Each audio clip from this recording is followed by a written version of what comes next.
할렐루야. 7월 11일 주일 예배를 하나님께 올려드리겠습니다. 다 함께 완전하신 나의 주 찬양하겠습니다.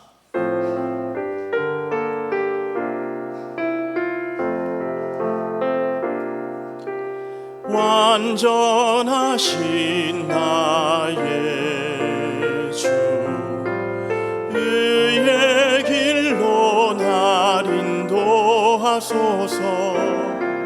행하신 모든 일 주님의 영광 다 경배합니다. 예배합니다. 찬양합니다. 주님만 날 다스리소서. 예배합니다. 찬양합니다. 주님 홀로 높임 받으소서. 예배합니다.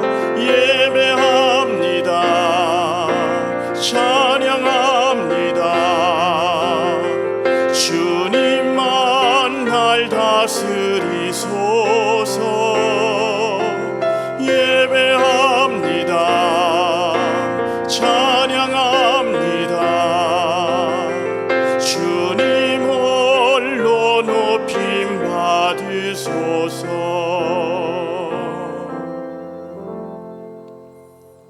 다 함께 자리에서 일어나셔서 주기도문 찬양하겠습니다.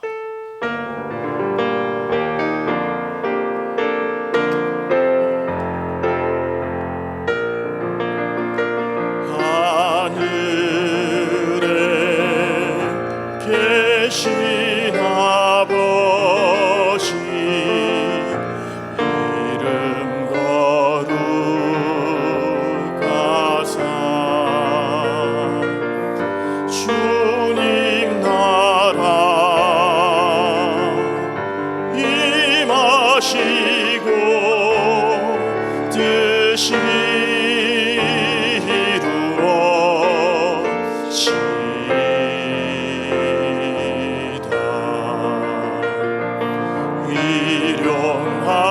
양식 주시고 우리들의 큰 죄 다 용서하옵시고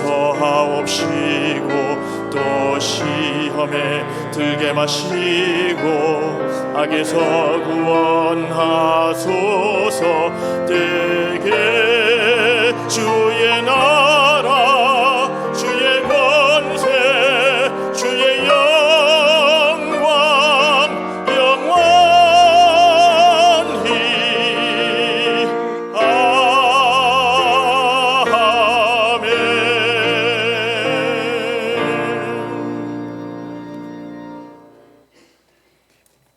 여호와께 감사하며 주의 이름을 찬양하고 아침마다 주의 인자하심을 알리며 밤마다 주의 성실하심을 베풀미 좋으니이다. 여호와여, 주께서 행하신 일로 나를 기쁘게 하셨으니 주의 손이 행하신 일로 말미암아 내가 높이 외치리이다. 아멘.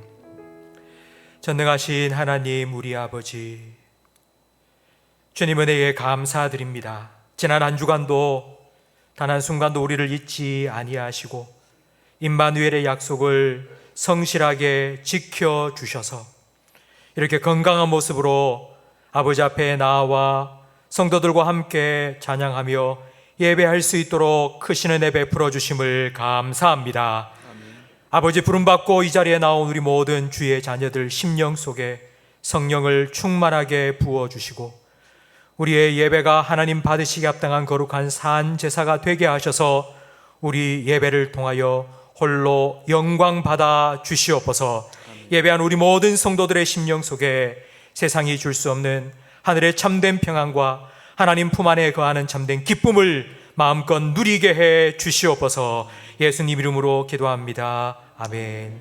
전능하사 천지를 만드신 하나님 아버지를 내가 믿사오며 그 외아들 우리 주 예수 그리스도를 믿사오니 이는 성령으로 잉태하사 동정녀 마리아에게 나시고 본디오 빌라도에게 고난을 받으사 십자가에 못 박혀 죽으시고 장사한 지 사흘 만에 죽은 자 가운데서 다시 살아나시며 하늘에 오르사 전능하신 하나님 우편에 앉아 계시다가 저리로서 산자와 죽은 자를 심판하러 오시리라.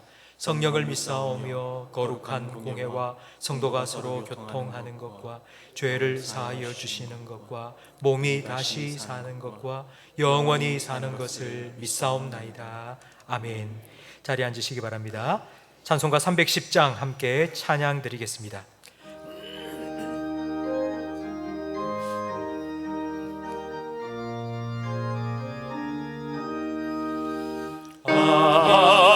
하나님의 은혜로 있을 데 없는 자 왜 구속하여 주는지 난 알 수 없도다. 내가 믿고 또 의지함은 내 모든 형편 하시는 주님 늘 보호해 주실 것을 나는 확실히 아네. 왜 내게 굳은 믿음과 또 복음 주셔서 내 맘이 항상 변한지 난 알 수 없도다. 내가 믿고 또 의지함은 내 모든 형편 하시는 주님 늘 보호해 주실 것을 나는 확실히 아네. 왜 내게 성령 주셔서 내 마음 감동해 주 예수 믿게 하는지 난 알 수 없도다. 내가 믿고 또 의지함은 내 모든 형편 하시는 주님 늘 보호해 주실 것을 나는 확실히 아네.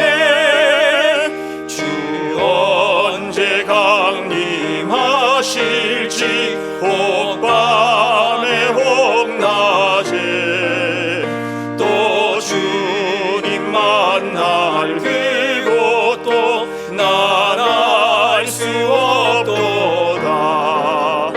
내가 믿고 또 의지함은 내 모든 형편 하시는 주님 늘 보호해 주실 것을 나는 확실히 아네.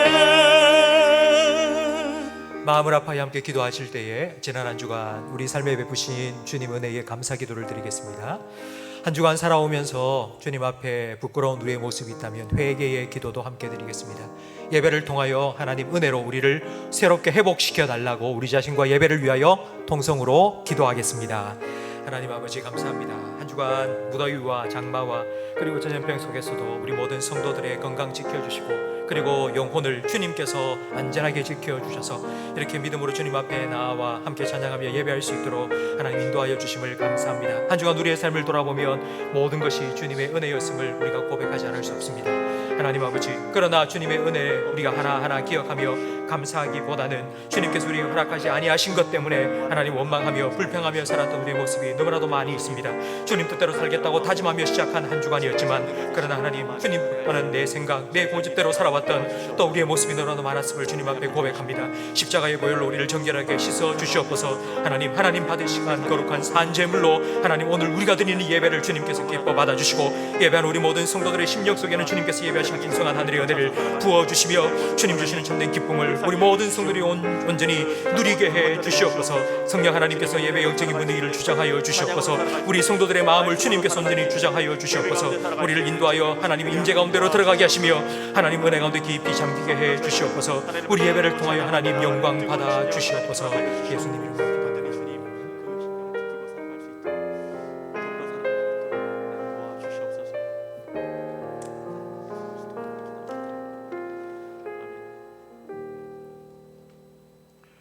거룩하시고 자비로우신 하나님 아버지, 지난 한 주간 동안 장마와 무더위 속에서 저희들의 건강을 지켜주시고 세상의 온갖 질병과 사고의 위험 속에 안전하게 지켜주셨다가 오늘 복된 예배의 자리로 불러주시니 감사를 드립니다. 이 시간 성령님 이곳에 임재하여 주옵시고 온 마음과 뜻과 정성 다하여 하나님만 찬양하게 하옵소서. 세상의 것으로 물들어 있는 우리의 시선을 소망이요 생명이 되신 주님을 바라보는 시간이 되게 하옵소서.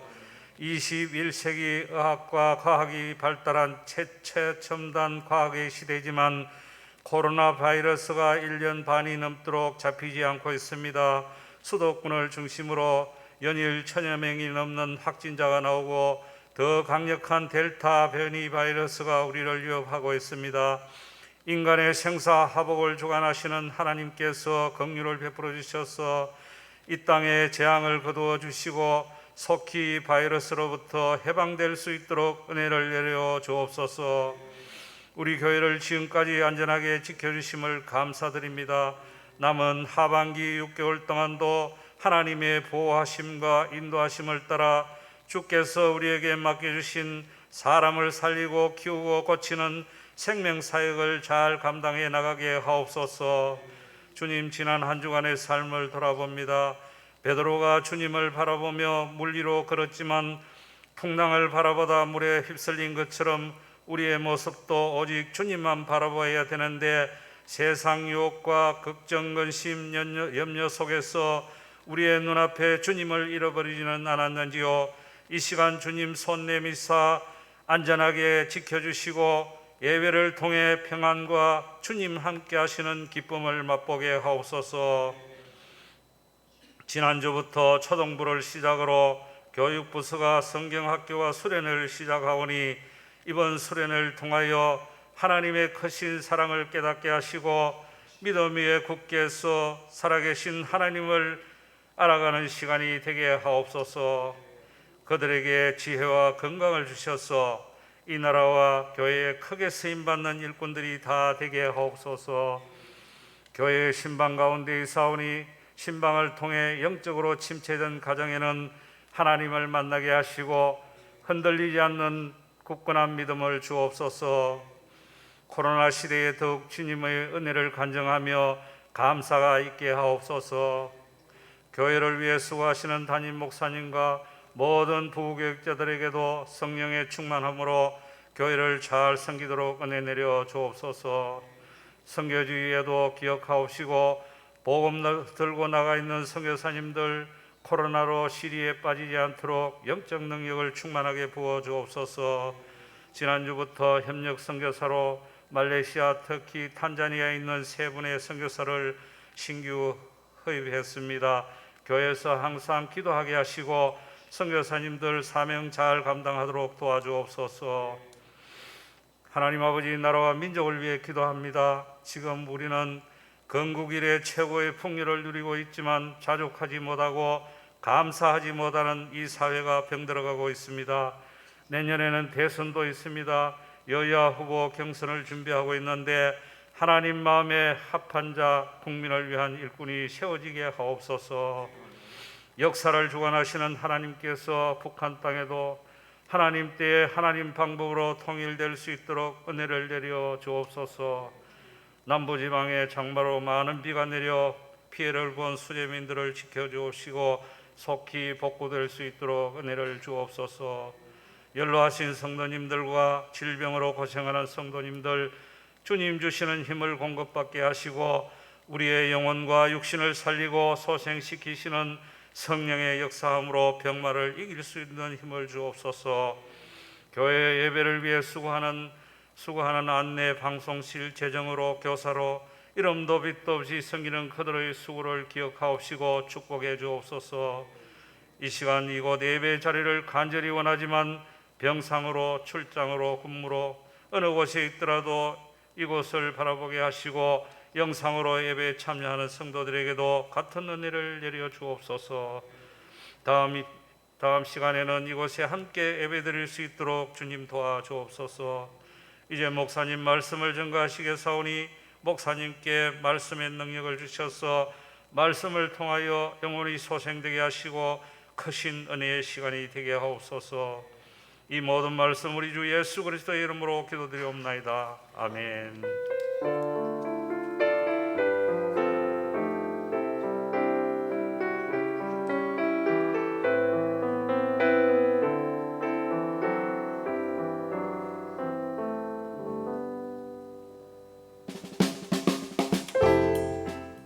사람을 살리고 기우고 고치는 침산제일교회 7월 둘째 주 교회 소식을 전해드리겠습니다. 재직회가 1, 2, 3부 예배 후 대예배실에서 있습니다. 초등부 여름 성경학교가 교회에서 진행 중입니다. 사랑의 반찬 나누기가 13일 화요일 오전 11시에 있습니다. 이번 주 수요 예배는 창조과학 세미나로 드립니다. 이번 주 교회 만나 대신방은 3대 교구입니다. 중고등부 여름 수련회가 금요일부터 토요일까지 온라인으로 있습니다. 다음 주 교구별 예배 시간이 주보에 나와 있습니다. 안전하고 은혜로운 예배를 위해 교구별로 정해진 예배 시간에 참석해 주시기 바랍니다. 금주 가정예배 순서지를 오늘 오후에 문자 링크를 통해 보내드립니다. 예배를 마친 후 아레오 바고홀에서 가정 예배상을 가정별로 하나씩 받아가시기 바랍니다. 7월 월간 만나 도서를 1층 아레오 바고홀에서 다음 주까지 판매합니다. 교회 학교 여름 성경학교 및 수련회 일정이 주보에 나와 있습니다. 은혜롭고 안전하게 진행되도록 성도님들의 많은 기도 부탁드립니다. CBS 주차장을 다음 주일부터 등록된 차량만 정해진 시간에 사용할 수 있습니다. 등록 신청을 원하시는 분은 사무실로 신청해 주시기 바랍니다. 가정예배로 믿음의 가정을 세우는 침산제일교회 찬송가 213장 1절 찬양드리며 봉헌하겠습니다. 나의 생명 드리니 주여 받아주셔서 세상 살아갈 동안 찬송하게 하소서.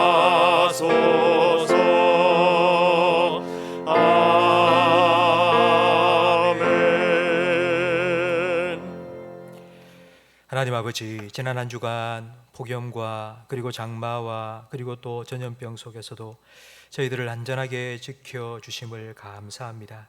모든 것이 하나님 아버지의 은혜임을 깨닫고 주님 앞에 나와 예배할 수 있는 귀한 믿음도 허락하여 주셔서 감사합니다. 주님 앞에 나와 예배하는 우리 모든 성도들의 심령에 세상이 줄 수 없는 하늘의 평강을 넘치도록 부어 주시옵소서.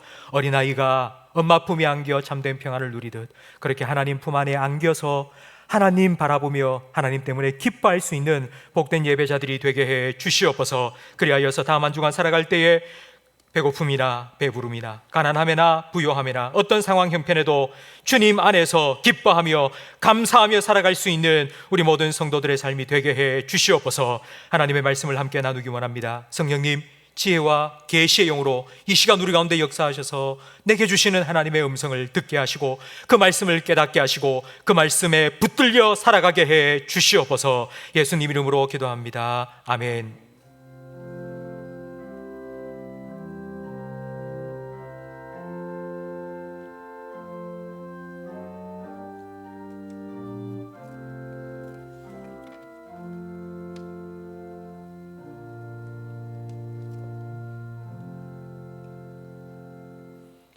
에베소서 3장 말씀입니다.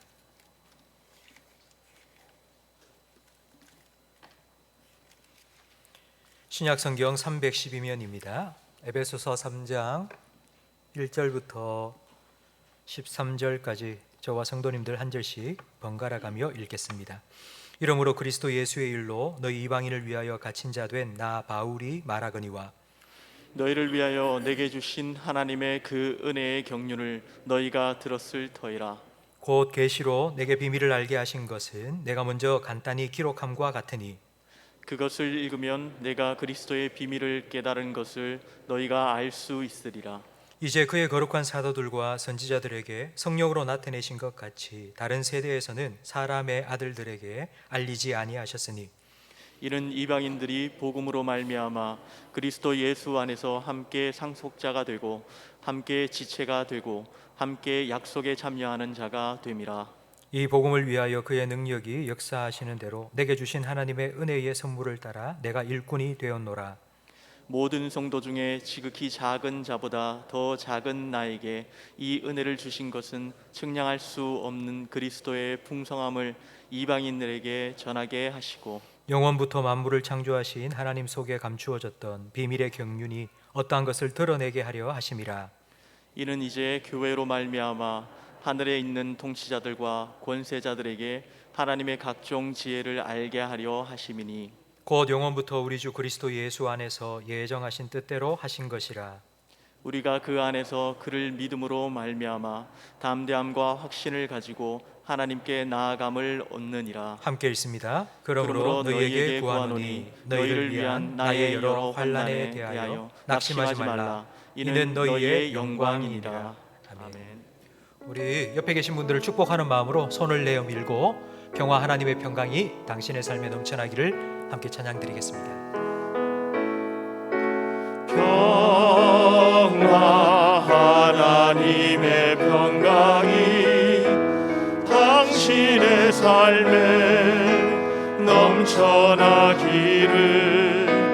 평화 하나님의 평강이 당신의 삶에 가득하기를 축복합니다. 한 번 더 찬양드립니다. 평화 하나님의 평강이 평화 하나님의 평강이 당신의 삶에 넘쳐나기를. 평화 하나님의 평강이 당신의 삶에 가득하기를 축복합니다. 아멘. 우리 좌우에 계신 분과 인사 나누겠습니다. 축복합니다. 사랑합니다. 은혜 많이 받으세요. 오늘부터 에베소서 말씀을 함께 나누게 됩니다. 우리 9월 2일 날이 혹시 무슨 날인지 아십니까? 9월 2일 날은 우리 교회가 이 땅에 세워진 기념일입니다. 1951년 9월 2일 우리 교회가 세워졌고요. 올해 2021년 9월 2일은 교회 설립 70주년이 되는 날입니다. 저는 교회 설립 70주년 특별히 코로나 때문에 큰 행사를 할 수는 없지만 우리 성도들과 7월, 8월 2달 동안 에베소서 말씀을 통해서 교회가 무엇인지에 대해서 함께 나누기를 원합니다. 내일부터 수도권은 코로나로 인한 사회적 거리두기 단계 4단계로 격상이 됩니다. 그러니까 4단계가 되면 아무도 만날 수도 없고요. 2주 동안은 교회가 문을 닫아야 됩니다. 완전한 온라인 예배로 다 전환을 해야 됩니다. 우리가 작년 3월, 4월 2달 동안 우리 대구에 있는 교회가 했던 것처럼 또 그런 시간을 다시 수도권 교회들이 모든 교회들이 그렇게 갖게 될 텐데요. 저는 이런 시간을 통과하면서 이런 질문을 좀 스스로에게 많이 해보았습니다. 과연 교회가 뭘까? 우리 성도님들이 원하는 교회가 있습니다. 이런 시기에도 우리는 뭐 해야 된다, 어떻게 해야 된다. 우리들이 원하는 교회의 모습이 있고요. 또 교회 밖에 있는 사람들, 세상 사람들이 우리에게 요구하는 교회의 모습도 있습니다. 근데 그 두 사이가 요즘 들어서 늘 갈등이 벌어지고 있는 것 같습니다. 점점점 이렇게 멀어지는 것 같습니다. 그런데 저는 이 질문이 잘못됐다고 생각합니다. 성도들이 원하는 교회가 어떤 교회이냐라는 질문도, 그리고 세상이 우리에게 요구하는 교회의 모습이 뭐냐, 이 질문도 잘못되었다고 생각합니다. 진짜 우리가 물어야 될 질문은 이것입니다. 주님께서 바라는 교회가 무엇이냐? 성경은 교회에 대해서 무엇이라고 말씀하고 있는가라고 우리는 질문을 바꾸어야 합니다. 이 질문에 대해서 가장 잘 보여주는 성경 말씀이 에베소서입니다. 에베소서는 교회론에 대한 말씀입니다. 고린도 전후서, 갈라디아서, 에베소, 빌립보, 골로새 다 교회 이름입니다. 바울이 선교하면서 개척하여 세운 교회 이름들입니다. 그 교회들에게 바울은 편지를 써 보냈습니다. 고린도 전후서 고린도 교회에, 빌립보서 빌립보 교회, 에베소서는 에베소 교회에. 그런데 이 많은 바울의 편지들 중에 특별히 에베소서에 왜 교회에 관한 말씀이 기록되었는가 하면, 다른 교회에 보낸 편지들은 다 그 교회의 문제들을 해결하기 위해서 보냈기 때문입니다. 고린도 교회에는 교회 안에 여러 가지 문제들이 너무 많았습니다. 그래서 그 문제를 하나하나 다루기 위해서 고린도 전서, 후서를 써보낸 겁니다. 빌립보 교회는 성도들 사이에 다툼이 일어났습니다. 그 다툼을 잘 풀기 위해서 빌립보서를 써보낸 것입니다. 골로새 교회는 이단이 침투해 들어왔습니다. 그래서 그 이단의 문제를 해결하기 위해서 편지를 보낸 거고요. 그리고 데살로니가 전후서는 데살로니가 교회에 많은 박해자로 인해서 순교하는 사람들이 많이 있었기 때문에 위로하기 위해서 써보낸 편지입니다. 그럼 에베소서는 왜 교회의 본질에 대해서 기록했느냐 아시겠지만, 이제 짐작이 되시겠지만, 에베소 교회는 딱히 큰 문제가 없었기 때문입니다. 왜 에베소 교회는 교회에 다른 교회들 늘 가지고 있는 그런 문제가 없었을까요? 그 이유가 사도행전 20장 31절 말씀에 나오는데 같이 읽어보겠습니다. 그러므로 여러분이 읽게요. 내가 3년이나 밤낮 쉬지 않고 눈물로 각 사람을 훈계하던 것을 기억하라. 지금 내가 여러분을 주와 및 그 은혜의 말씀에 부탁하노니 그 말씀이 여러분을 능히 든든히 세우사 거룩하게 하심을 입은 모든 자 가운데 기업이 있게 하시리라. 바울은 3년 동안 에베소 교회에 머물면서 복음을 전했습니다. 3년이라는 기간은 바울이 가장 오랫동안 머문 기간입니다. 3년 동안 머문 적이 없었습니다. 가장 오래 머물면서 가장 오랫동안 복음을 전하고 말씀의 기초가 든든한 교회가 바로 에베소 교회였습니다. 그래서 에베소 교회에는 큰 문제가 많이 발생하지 않은 겁니다. 예수님께서 초대교회 7교회에 보낸 메시지가 요한계시록 2장과 3장에 나와 있습니다. 근데 그 말씀 중에 제일 첫 번째 교회가 바로 에베소 교회에 관한 말씀입니다. 근데 예수님께서는 에베소 교회를 이렇게 묘사하셨습니다. 앞에 나와 있죠? 같이 읽어볼까요? 내가 내 행위와 수고와 내 인내를 알고 또 내가 참고 내 이름을 위하여 견디고 게으르지 아니한 것을 아노라. 예수님께서 에베소 교회를 이렇게 평가하신 거예요. 야, 진짜 너 대단하다. 어떻게 그렇게 교회로서 해야 될 일을 잘하고 있는지. 정말 네가 수고를 정말 잘했다. 그리고 잘 참았다. 끝까지 견뎠구나. 정말 잘했다. 내가 다 알고 있다고. 예수님께서는 에베소 교회를 그렇게 칭찬해 주셨습니다. 그러니까 예수님 칭찬을 받을 만한 그런 교회의 모습이었습니다.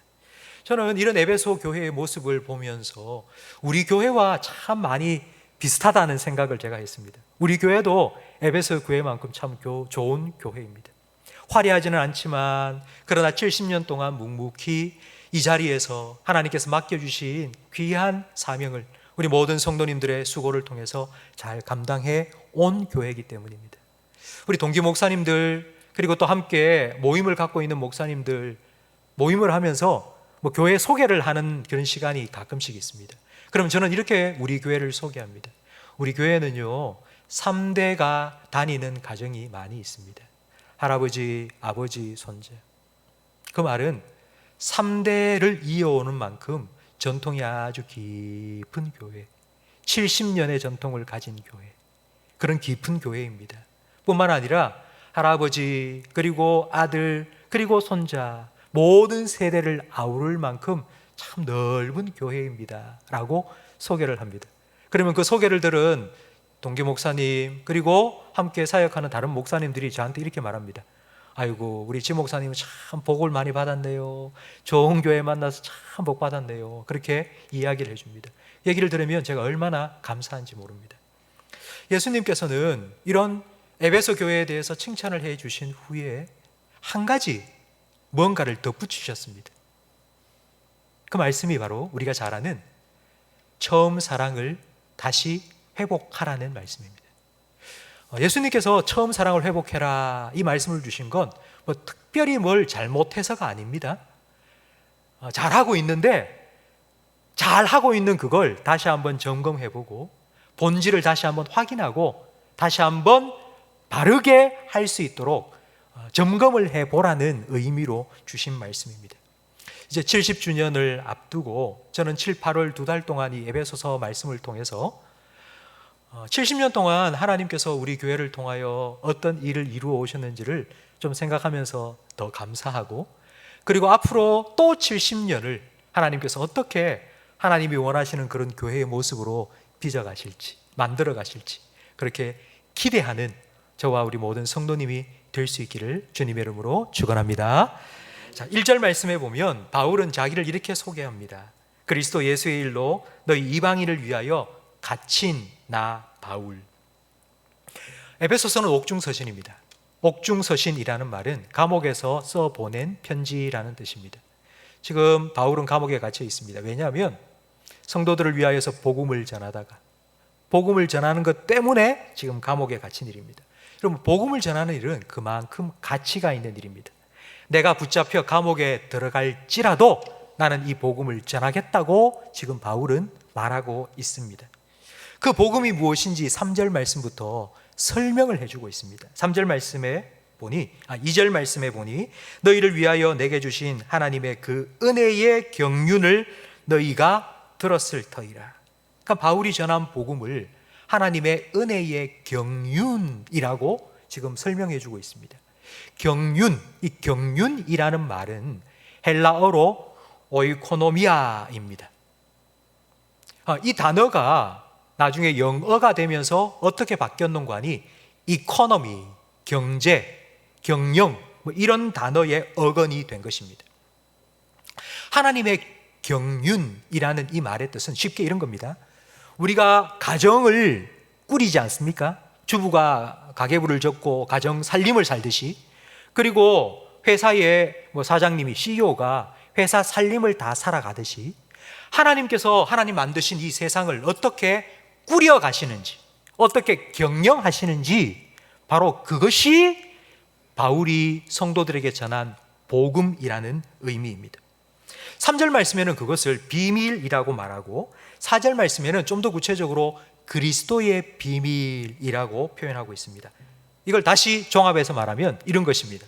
복음이란 하나님께서 계획하신 일을 예수 그리스도를 통하여서 어떻게 이루셨는지를 우리에게 가르쳐주는 비밀이라는 의미입니다. 그렇다면 바울은 이 하나님의 비밀을 어떻게 알게 되었을까요?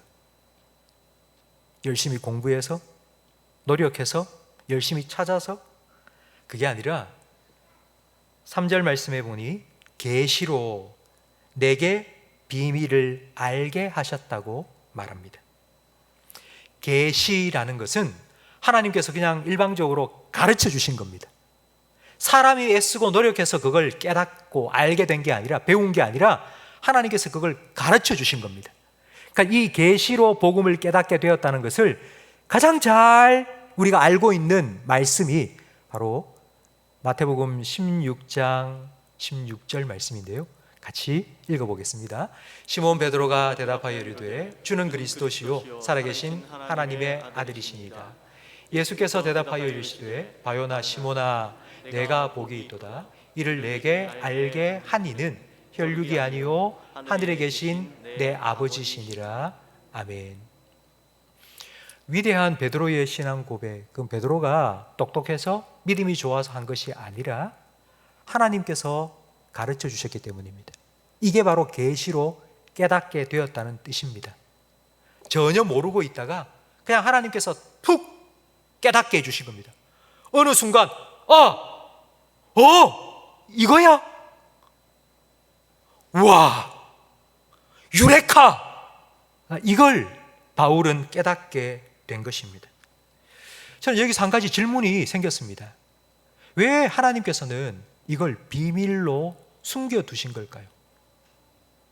그냥 모든 사람이 그냥 딱 보면, 척 보면은 다 알 수 있도록 그냥 오픈해 놓으면 되지, 왜 하나님께서는 하나님께서 역사를 이루어 가시는 하나님의 경영 방법을 비밀로 두셨다가 그걸 깨닫게 해주신 걸까요? 저만 이런 질문을 가진 게 아니라 예수님의 제자들도 저와 똑같은 질문을 가졌습니다. 예수님께서 비유로 하나님 나라의 비밀을 설명해 주셨습니다. 근데 비유를 듣고 있으니 알쏭달쏭한 겁니다. 이게 무슨 뜻입니까? 잘 모르겠는데요. 예수님, 왜 비유로만 설명하십니까? 분명하고 명확하게 좀 얘기를 해 주시죠. 그러자 예수님께서 이렇게 대답하셨습니다. 누가복음 8장 10절 말씀에 보니 이르시되 하나님 나라의 비밀을 아는 것이 너희에게는 허락되었으나 다른 사람에게는 비유로 하나니 이는 그들로 보아도 보지 못하고 들어도 깨닫지 못하게 하려 함이라. 제자들만 깨닫도록 예수님께서는 비유로 비밀을 말씀하신 겁니다. 그럼 제자들은 어떻게 깨닫게 되었습니까?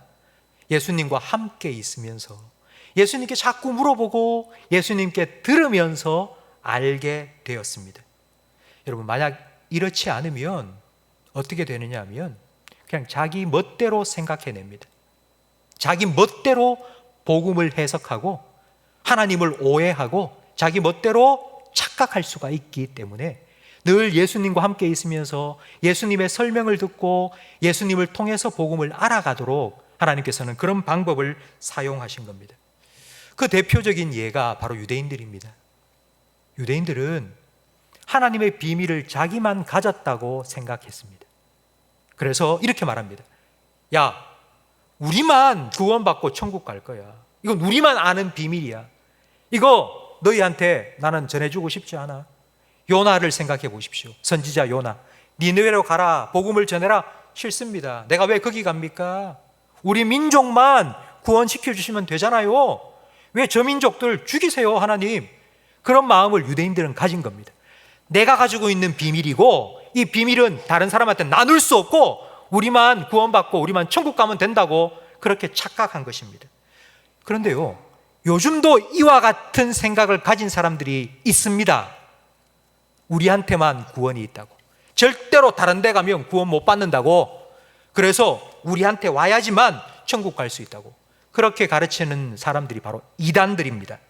이단들이 늘 하는 말은 이겁니다. 내가 비밀이 있는데, 하나님의 비밀을 내가 아는데 다른 데서는 절대로 안 가르쳐 주는데 내가 비유를 풀어줄 건데 나한테 오면 깨닫게 될 거라고. 여러분, 그러면요, 교회를 잘 다니는 성도님도 귀가 쏠깃합니다. 아, 내가 신앙생활을 벌써 20년, 30년 해오는데도 내가 신앙생활하는 게 너무 힘들어요. 요즘 일도 제대로 풀지도 않고 기도도 제대로 되지도 않고 뭔가 비밀스러운 걸 알았으면 좋겠다고. 그래서 옆에 와가지고 쿡쿡 찌르면서 비밀 알으러 가자고. 내가 가르쳐 주겠다고. 신앙의 놀라운 비밀을 알게 될 거라고. 쿡쿡 찌르면은 그냥 귀가 쏠깃해서 그냥 따라가는 거예요. 여러분, 오늘 본문 말씀에 보면 바울에게 하나님께서 깨닫게 해주셨습니다. 그리고 바울은 그 깨달은 걸 기록했습니다. 그리고 그 기록한 걸 4절 말씀해 보십시오. 4절에 보니 그것을 어떻게 하면요?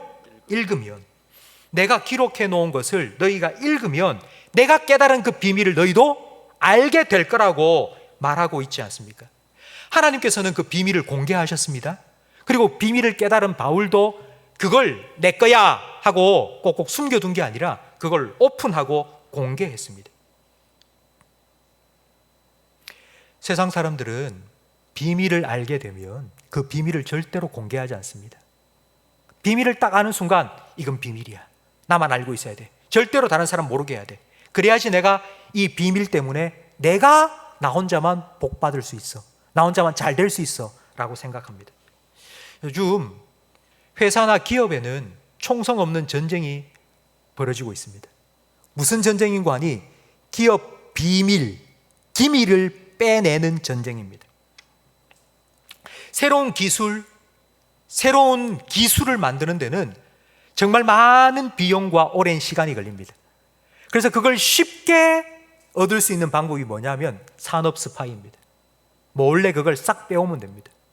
그런데 이렇게 하다가는 그게 들통이 나면 사람들에게 기업 이미지가 너무 나빠지니까 요즘은 좀 합법적인 방법을 사용합니다. 어떤 방법인가 하니 한 회사에서 새로운 기술을 개발하는 개발 사업팀에 있는 한 사람에게 접근을 해서 너 그 회사에서 월급 얼마 받니? 1,000만 원 받는데요? 그러면 우리 회사에 오면 내가 10배 줄게. 월급 한 달에 1억 줄게. 그래서 그 사람을 스카웃 해가지고 자기 회사에 데리고 가서 비밀을 다 풀도록 만드는 겁니다. 세상 사람들은 비밀을 쉽게 공개하지 않습니다. 그런데 여러분 아세요? 이런 세상의 비밀, 세상의 경륜, 회사의 경영 방법, 신기술, 사람들이 모르는 그런 비밀스러운 그런 정보들, 시간 지나면 다 쓸모 없어집니다. 신기술을 가지고 신제품을 만들어 놔도 1년만 지나면 구닥다리가 되어버립니다. 다 구형이 되어버립니다. 해마다 새로운 제품이 또 나오고 또 나옵니다. 여러분 그거 다 소용없는 것입니다. 쓸모 없어지는 것입니다. 몇 달 전 우리는 전도서 말씀을 함께 살펴봤습니다. 근데 전도서 말씀을 보면요, 우리 인생이 돌고 돈다고 하지 않습니까? 사람이 태어나고 살다가 죽고 돌고 늘 돌고 도는 인생이에요. 그런데 그 인생을 한마디로 표현하니 헛되고 헛되니 모든 것이 헛되다고 전도서 기자 솔로몬은 말하고 있지 않습니까? 왜 돌고 도는 걸까요? 해결이 안 되는 겁니다. 지금 우리 시대에 아무리 신기술을 만들어도 조금만 지나면 또 옛날 것이 되어버리고 소용이 없는 거예요. 그래서 돌고 헛되고 헛된 것일 뿐입니다. 여러분, 우리 인생의 문제, 정말 우리는 행복하게 살고 싶고 우리의 모든 이 죽음의 문제도 해결하고 싶은데 그걸 어떻게 해결할 수 있겠습니까? 그 인생의 근본적인 문제를 해결할 수 있는 비밀이 여기에 있다고 지금 사도 바울은 우리에게 말하고 있습니다. 하나님을 내가 만났는데 그 하나님의 비밀을 깨달으니 인생의 참된 행복과 참된 기쁨과 평안이 그분에게 있더라는 것을 지금 우리에게 소개해 주고 있지 않습니까? 지난 주일 우리 맥주감사주일을 지나면서 바울이 자족한다는 말씀을 함께 나누지 않았습니까? 바울은 이렇게 고백했습니다. 내가 배부름에 처할 때나 배고픔에 처할 때나 가난할 때나 부유할 때나 내가 어떤 형편과 처지에 있었든지 나는 모든 것 자족하고 만족하는 일체의 비결을 배웠다고, 비밀을 깨달았다고요. 하나님 안에서 내가 그 비밀을 깨닫고 나니까 내가 지금 감옥에 있든지 아니면 내가 왕좌에 있든지 내가 돈이 많든지 가난하든지 그게 나한테 별 상관이 안 된다는 거예요. 그 비밀을 깨달은 사람, 바울은 그 비밀을 우리에게 전해주고 싶다는 것입니다. 성도 여러분, 하나님께서는 이 비밀을 그냥 바울에게 가르쳐 주신 겁니다. 그런데 이 비밀을 깨닫기 전 바울은 어떻게 살았을까요? 하나님이 깨닫게 해주신 것을 알기 전 바울은 어떤 삶을 살았을까요? 로마서 7장 18절 말씀에 보면 바울이 그때의 자기를 이렇게 묘사하고 있습니다. 우리 함께 읽어보겠습니다. 내 속 곧 내 육체에 선한 것이 거하지 아니하는 줄을 아노니 원함은 내게 있으나 선을 행하는 것은 없노라. 내가 원하는 바 선은 행하지 아니하고 도리어 원하지 아니하는 바 악을 행하는도다. 아멘. 바울은 하나님께 인정받고 싶었습니다. 하나님 눈에 좀 띄기를 원했습니다. 하나님이 나를 좀 알아주고, 그래서 하나님 주시는 복을 누리고, 그래서 나중에 하나님 부름받아 천국에 가고 싶고, 그래서 어떻게 하면 내가 하나님께 인정받을 수 있을까? 하나님이 지키라고 주신 율법을 잘 지키면 되겠구나. 열심히 지켰는데 율법을 지키면 지킬수록 지킬 수 있는 것보다 지킬 수 없는 게 더 많아진다는 걸 깨달은 거예요. 근데 그 이유가 뭔고 하니 내 안에 악한 것이 있어서 하나님이 원하는 걸 하는 게 아니라 오히려 정말 죄 짓는 것에 더 빨리 달려가고 있는 그런 자기의 모습을 깨달은 거예요. 아무리 애쓰고 힘써도 점점점 절망 속에 빠져 들어간 것입니다. 그럴 때 바울은 하나님의 비밀을 깨닫게 된 겁니다. 하나님께서 예수님을 십자가에 못 박혀 죽게 하심으로 자기의 모든 죄를 다 사해 주시고 하나님 자녀 삼아 주시고 하나님의 은혜를 누리며 살아갈 수 있도록 하나님께서 그와 같은 일을 나를 위해서 이루셨다는 것을 깨닫고 난 이후에 바울은 이렇게 고백합니다.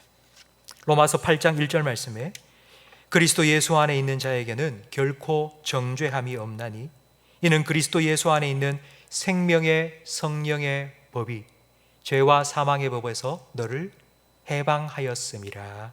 아멘. 아무리 해도 안 되었습니다. 하나님 인정받는 것이 불가능해 보였습니다. 그러다가 하나님의 비밀 예수 그리스도의 복음을 깨닫고 난 후에 그는 이렇게 탄성을 내지른 겁니다. 아, 이거구나. 이게 내가 살 길이구나. 이게 하나님께서 나를 위해서 행하신 일이구나. 내가 할 수 없다는 걸 아시기 때문에 하나님께서 나를 위해서 이렇게 해 놓으셨구나. 이걸 바울이 깨닫는 겁니다. 저는 대학생 때 방학만 되면 구미에 있는 코롱 공장에 아르바이트를 하러 갔습니다. 제가 한 일은 밑에 방적기가 돌아가고 있으면 그 방적기에서 나는 먼지를 빨아당기는 덕트라고 환기하는 큰 함석통이 있습니다. 그걸 떼내고 그걸 새로 만들어서 붙이는 겁니다. 함석으로 만드는데요, 그 함석 한 장이 출입문보다 더 큽니다. 그걸 혼자서 이렇게 들고 옮겨야 됩니다. 제가 그 일을 하면서 막 허리도 무릎도 정말 완전히 정말 그 망가지다시피 했습니다. 그냥 생짜배기로 막 힘만 써서 그걸 옮기니 온몸이 다 아픈 겁니다. 근데 그걸 지켜보고 있던 오랫동안 일한 한 아저씨가 저한테 방법을 알려주는 겁니다. 함석을 세우고 발등 위에 딱 올리고 손을 넣어서 딱 어깨에 딱 짊어지고 앞에 잡고 뒤에 잡고 이렇게 하면은 어깨로 쥐고 가면 된다고. 제가 그분이 가르쳐 주시는 방법대로 해보니까 정말 쉬운 거예요. 여러분, 어떤 비결과 비법을 깨닫게 되면 쉬워집니다. 그걸 모르면요, 생짜배기로 고생만 합니다. 막 자기는 애써서 열심히 한다고 생각을 하는데 일은 제대로 되지도 않고 힘은 힘대로 들고. 여러분, 신앙생활도 마찬가지입니다. 혹시 여러분 중에 지금 신앙생활을 해오시면서 신앙생활이 왜 이렇게 힘든지 모르겠습니다, 목사님. 요즘 기도도 안 되고요, 막 성경 읽기도 싫고요, 막 교회 나오는 것도 너무너무 막 힘들고요, 사람 만나는 것도 힘들고요. 혹시 여러분 그런 분이 혹시 계십니까? 여러분 중에? 그냥 내 힘으로, 그냥 내가 애쓰고 노력해서 그렇게 신앙생활을 해보겠다고 노력 그러면 바울처럼 고백을 할 수밖에 없습니다. 내가 아무리 해도 안 되는구나. 내가 아무리 해도 나는 소망이 없구나. 그런데 하나님의 비밀을 깨닫게 되면 바울처럼 내가 해방되었다. 참된 자유가 여기 있구나. 하나님께서 행하신 일이 이것이구나. 내가 이 안에서 참된 자유를 내가 누리고 있구나 라는 것을 우리는 깨닫게 됩니다. 이것이 바로 바울이 깨달은 첫 번째입니다. 이걸 깨닫고 난 후에 바울은 자기 스스로에게 또 한 가지 질문을 가졌습니다. 왜 하필 나일까? 왜 하나님께서 나에게 찾아오셔서 이 비밀을 깨닫게 해주신 걸까? 왜 하필 나한테 하나님은 이걸 깨닫게 해주셨나? 이 질문을 가지고 왜일까 고민하다가 그 해답을 찾았습니다. 바울 스스로. 그 해답이 무엇인지 오늘 본문 8절과 9절 말씀에 나오는데요, 우리 화면을 보면서 함께 읽겠습니다. 모든 성도 중에 지극히 작은 자보다 더 작은 나에게 이 은혜를 주신 것은 측량할 수 없는 그리스도의 풍성함을 이방인에게 전하게 하시고 영원부터 만물을 창조하신 하나님 속에 감추어졌던 비밀의 경륜이 어떠한 것을 드러내게 하려 하심이라. 아멘. 찬송가 310장 앞에서 불렀던 찬송가 1절 말씀에 보면 1절에 보면 이게 나오죠. 왜 하나님이 쓸데없는 나를 구속하여 주었는지 난 알 수 없도다. 그러니까 바울이 이 고민을 가진 거예요. 그러다가 깨닫게 된 거예요. 하나님이 내게 깨닫게 해주신 이 비밀을 전하라고 그러는 거구나. 나를 통해서 하나님의 그 비밀이 좀 드러나기를 원하시는구나 라는 것을 깨닫게 된 겁니다. 바울이 이렇게 복음을 전할 때에 그 비밀을 나 좀 더 알고 싶습니다. 바울 선생님 더 가르쳐 주세요. 더 듣고 싶어요 하고 한 사람 두 사람 모여들기 시작했습니다. 하나님의 비밀을 듣기 위해서, 하나님의 비밀을 알기 위해서 사람들이 모여든 곳, 그 장소를 10절 말씀해 보니 교회라고 부릅니다. 그리고 그 교회를 통해서 온 세상 주관자들과 그리고 권세들에게 하나님의 지혜를 드러내기를 원하신다고 지금 바울은 말하고 있습니다. 바로 이것이 바울이 두 번째 깨달은 것입니다. 그래, 하나님께서는 내게 주신 이 비밀을 교회에서 성도들과 함께 나누면서 성도들도 깨닫고, 그리고 성도들을 통하여, 교회들을 통하여 세상에도 드러내게 하시기를 원하는구나 라는 것을 깨달은 것입니다. 성도 여러분, 이것이 바로 교회가 이 땅에 세워진 목적입니다. 하나님의 비밀을 깨닫고 그리고 그 비밀을 드러내는 곳, 바로 그것이 교회입니다. 이걸 좀 더 쉽게 설명을 해드리겠습니다. 하나님께서 이 모든 세상 역사를 주관하시는 분이라는 것을 우리가 드러내는 것입니다. 성도 여러분, 애굽의 바로 왕이 그 당시만 해도 세상의 최고의 권력자였습니다. 전 세계를 제패한 왕이었습니다. 세상 역사는 바로 왕에 대한 기록뿐이었습니다. 그러나 그때 하나님께서는 모세라는 한 사람을 세우셨고 하나님의 백성을 구원하시며 하나님의 구원의 역사를 이루어 가셨습니다. 로마의 아우구스티누스 황제가 로마를 정복하고 세상을 정복하고 최고의 권력자가 되었습니다. 세상 역사는 로마 역사였습니다. 그런데 그때에 하나님께서는 예수 그리스도를 이 땅에 보내시고 하나님의 구원의 역사를 이 땅 가운데 계속하여 이루어 가셨습니다. 하나님께서 세상을 경영하는 방식이 바로 하나님의 뜻대로 하나님의 사람들을 그리고 예수 그리스도를 통하여서 이루신다는 것을 성경을 통하여서 우리에게 깨닫게 해 주십니다. 이걸 깨닫게 되면 우리 성도들은 달라집니다. 생각이 달라집니다. 뭐가 달라지는 거 아니? 하나님의 관심은 세상의 왕들과 대통령들, 정치하는 사람들, 부자들, 하나님 관심은 그 사람들에게 있는 게 아니라 나에게 있구나. 하나님 비밀을 깨닫고 그 하나님의 뜻을 이루기 위해서 살아가는 나에게 하나님 지금 관심이 있구나라는 것을 우리가 깨닫기 때문입니다. 이 비밀을 깨달은 바울은 13절의 고백을 지금 하고 있습니다. 여러분 13절 말씀을 보십시오. 그러므로 너희에게 구하노니 너희를 위한 나의 여러 환난에 대하여 낙심하지 말라. 이는 너희의 영광이니라. 지금 내가 고난 당하고 있는 게 여러분들의 영광이라고 말합니다. 이게 무슨 뜻일까요? 지금 내가 옥에 갇혀 있습니다. 내가 지금 고난을 당하고 있습니다. 그런데 그것을 통해서도 하나님께서는 하나님의 뜻을 이루어 가실 것이라는 확신이 있는 거예요. 그러니까 내가 지금 이렇게 고난을 당하고 내가 없어 보이고 내가 불쌍히 보인다 할지라도 그렇게 생각하지 마. 이것을 통해서 분명히 하나님께서 행하실 일이 있기 때문이야. 그러니 그걸 보고 너희 하나님 온전히 영광 돌려야 돼. 지금 바울은 이렇게 성도들에게 말하고 있는 것입니다. 성도 여러분, 지금까지 신앙생활 하시면서 혹시 여러분 그런 분 생각나십니까? 정말 신앙이 다르다 생각되는 분, 신앙의 차원이 다르고 신앙의 레벨이 다르다, 뭔가 좀 같은 예수를 믿는데도 저 사람은 뭔가 다르다, 정말 나하고 완전히 다른 것 같다, 그런 믿음의 삶을 살아가는 분들 여러분 혹시 생각나는 분 있습니까? 초대교회 성도들 죽음을 두려워하지 않고 나 예수 믿는다 고백하며 그렇게 복음을 전했던 그분들, 그리고 또 정말 아프리카 오지에 가서 복음을 전하시는 선교사님 같은 분들, 그런 분들 쉽게 한번 생각해 보십시오. 그들은 왜 그렇게 살아갈 수 있을까요? 깨달았기 때문입니다. 이 비밀을 깨달았기 때문에 그들은 그와 같은 능력을 가지고 살아갈 수 있는 겁니다. 아는 것이 힘이라고 하지 않습니까?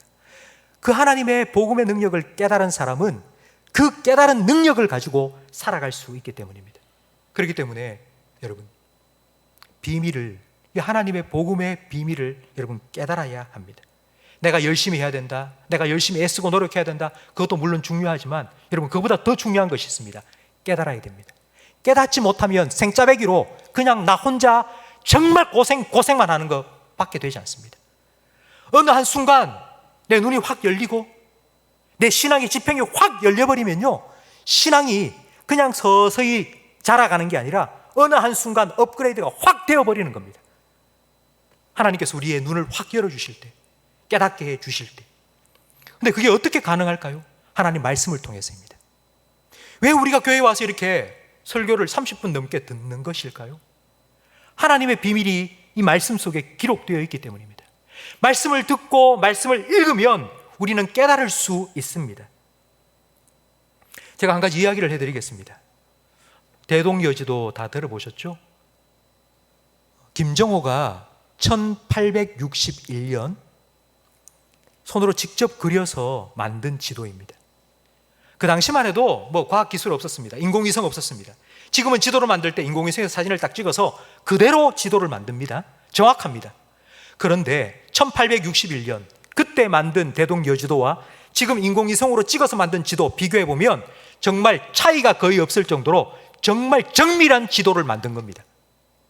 근데 어떻게 김정호가 대동여지도를 만들었을까요? 그 당시에 측정기구 잘 없고요, 망원경 같은 것도 없고요, 인공위성도 없을 그때 어떻게 그렇게 정밀한 지도를 만들 수 있었을까요? 아이들이 읽는 세계 위인전 그런데 김정호에 대한 글이 있습니다. 근데 그런 걸 읽어보면 김정호가 지도를 만들기 위해서 우리 한반도를 10몇 번, 20번 이상 돌면서 일일이 다 그렸다라고 되어 있고요, 백두산을 10몇 번 올라갔다고 그렇게 되어 있는데요, 그거 전부 뻥입니다. 뻥. 과장입니다. 실제로 기록해 보니 김정호는 지도를 그리기 위해서 한반도를 한 번 아니면 많아야 2번 정도를 직접 돌았답니다. 김정호의 가장 친한 친구였던 최한기라는 조선 후기의 실학자가 있는데 그분이 쓴 청구도제라는 책에 보면 이런 말이 있습니다. 내 친구 김정호는 지도와 지리에 깊은 뜻을 두고 오랫동안 자료를 찾아서 모아놓고 시간이 날 때마다 그 자료를 하나씩 살펴보면서 지도를 그렸다고. 만약 김정호가 자기 발로 다 일일이 다니면서 일일이 그림을 그리고 지도를 그렸다, 그래서 몇십 바퀴를 한반도를 돌았다 그랬다면요, 대동여지도 만들지도 못하고 죽었을 겁니다. 힘들어서. 그렇게 한 것이 아니라 이미 있는 자료들, 그리고 보부상들, 보찜 장사들, 구석구석 다닌 그 사람들을 찾아가 만난 겁니다. 어디에 샛길이 있는지, 어디에 사람들이 안 가는 지름길이 있는지, 뭐가 있는지, 그걸 다 듣고 기록을 남긴 겁니다. 그리고는 한 번 돌면서 그 기록을 가지고 그림을 그리기 시작한 겁니다. 성도 여러분, 제가 왜 이 말씀을 드리냐면 우리가 지도를 따로 만들 필요가 없지 않습니까? 우리가 일일이 다니면서 고생하면서 다 할 필요가 없지 않습니까? 이미 예수님께서 우리에게 길이 되어 주셨고요, 사도 바울이 깨달은 이 복음의 비밀을 기록해 놓았으니 우리는 이 말씀을 읽고 들으면 우리는 그 비밀을 알 수 있기 때문입니다. 우리에게는 이 비밀이 이미 주어져 있습니다. 하나님께서는 이 비밀을 우리에게 알려주시기 위하여서 예수님을 보내어 주셨고, 그리고 성경 말씀을 우리에게 남겨주셨고요, 그 성경 말씀을 깨달을 수 있도록 성령님을 우리에게 보내어 주셔서 깨닫게 도와주십니다. 읽고 들으면 깨달을 수 있습니다. 원리를 터득해야지 생짜배기 고생하는 것이 아니라 쉽게 할 수 있습니다. 우리가 이 비밀을 깨달으면 그 비밀의 능력으로 살아갈 수 있고, 그리고 이 비밀을 세상 속에 드러내며 살아갈 수 있습니다. 성도 여러분, 여러분은 여러분을 향하신 하나님의 뜻이 무엇이고 하나님께서 그 뜻을 어떻게 이루어가고 계시는지를 깨달으셨습니까? 하나님이 이 모든 세상을 창조하셨고 지금도 운행하고 계시는데 그 속에서 여러분 한 분 한 분을 하나님께서 어떻게 계획을 하셔서 이 땅에 보내시고 예수님 믿게 하셨고, 그리고 여러분을 통해서 하나님께서 어떤 일을 이루어가고 계실지를, 하나님의 그 비밀을 여러분 깨달으셨습니까? 혹시 여러분 중에 난 아직도 잘 모르겠는데요, 목사님. 제가 신앙생활을 몇 년을 해왔는데도 아직 잘 모르겠는데요 라고 생각되시는 분이 있다면 여러분 걱정하지 마십시오. 여러분 12절 말씀을 우리 화면을 보면서 함께 읽어보겠습니다.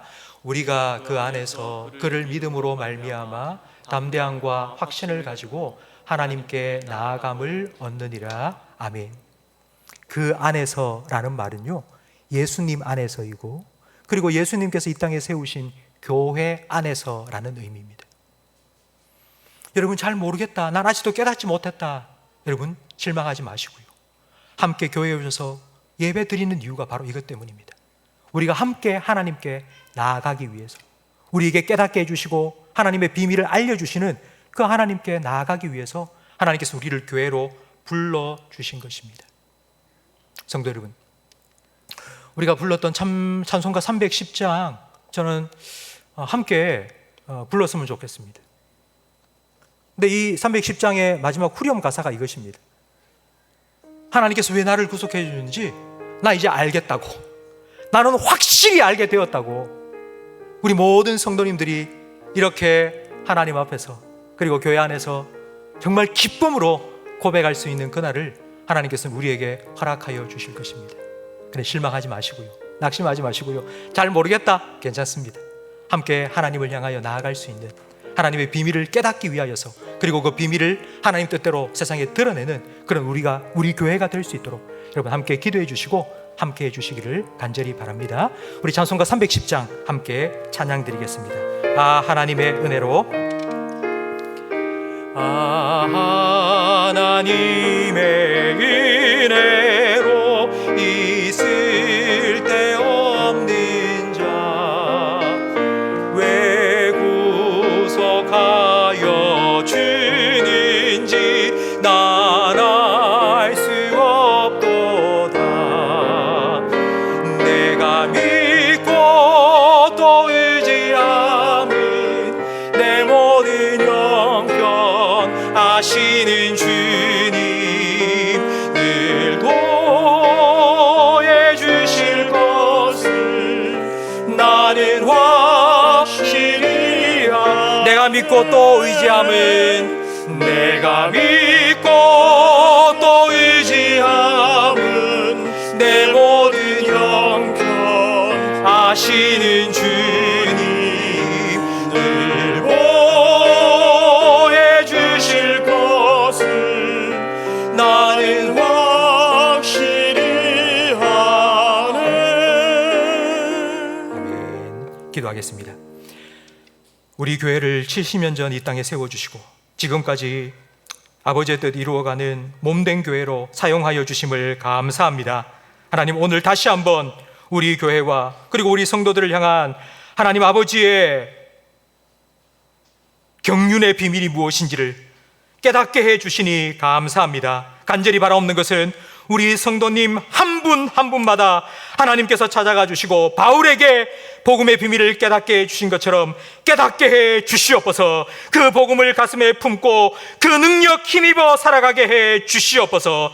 그리하여서 우리를 통하여서, 우리 교회를 통하여서 하나님의 복음의 비밀이, 하나님께서 어떻게 하나님의 구원을 이루어 가시고 하나님의 역사를 이루어 가신지를 세상 속에 드러내고 보여주는 우리 교회가 되게 해 주시옵소서. 하나님, 이번 주 금요일부터 중고등부 수련회가 시작되오니 하나님께서 우리 자녀들 말씀 가운데 찾아가 주시고 만나 주시옵소서. 한 학기 마스크를 끼고 공부하느라 너무나도 고생한 우리 자녀들이 오니 다음 한 학기 하나님께서 주신 공부의 사명을 잘 감당해낼 수 있도록 하나님께서 새 힘을 허락하여 주시옵소서. 수도권 이제 방역 4단계로 내일부터 올라갑니다. 하나님, 2주간 수도권에 있는 우리 모든 교회들을, 주님의 몸된 교회를 하나님 지켜 주시옵소서. 우리 교회의 성도들이 함께 기도하게 하시고 주님의 은혜를 더 사모할 수 있는 그와 같은 은혜의 기간이 되게 해 주시옵소서. 하나님, 이번 한 주간도 무더위와 그리고 전염병과 우리 성도들이 싸워야 합니다. 간절히 바라옵나니 우리 성도들을 주님께서 지켜 주시옵소서. 하나님의 전신갑주를 입혀 주시옵소서. 승리하게 해 주시옵소서. 여호와를 앙망하는 자에게 주시겠다고 약속하신 독수리가 날개 치며 올라간 같은 새 힘을 날마다 아침마다 우리 성도들에게 부어 주시옵소서. 주님을 힘입어 살아가는 우리 성도들이 되게 해 주시옵소서. 다음 주일 우리 성도들이 이 자리에 함께 나와서 하나님께서 주시는 힘으로 은혜로 살아왔다고 하나님께 감사하며 예배 드릴 수 있도록 한 주간 우리의 삶을 주님께서 친히 주장하시고 인도하여 주시옵소서. 예수님 이름으로 축복하며 기도합니다. 아멘. 우리 구주 예수 그리스도의 은혜와 우리 아버지 하나님의 사랑과 성령 하나님의 내주, 인도, 위로, 교통, 충만 역사하심이 복음의 비밀을 깨닫고 그 비밀을 가슴에 품고 그 복음의 능력으로 살아가며 그 복음의 비밀을 세상에 드러내며 살아가기를 소망하며 다짐하는 모든 성도들과 이들의 가정과 생업과 직장과 자녀들 위에, 우리 교회와 한국 교회 위에, 우리나라와 민족 위에, 전 세계 곳곳에 두저 복음 전하시는 선교사님들의 가정과 사역 위에 영원토록 함께 있을지어다. 아멘.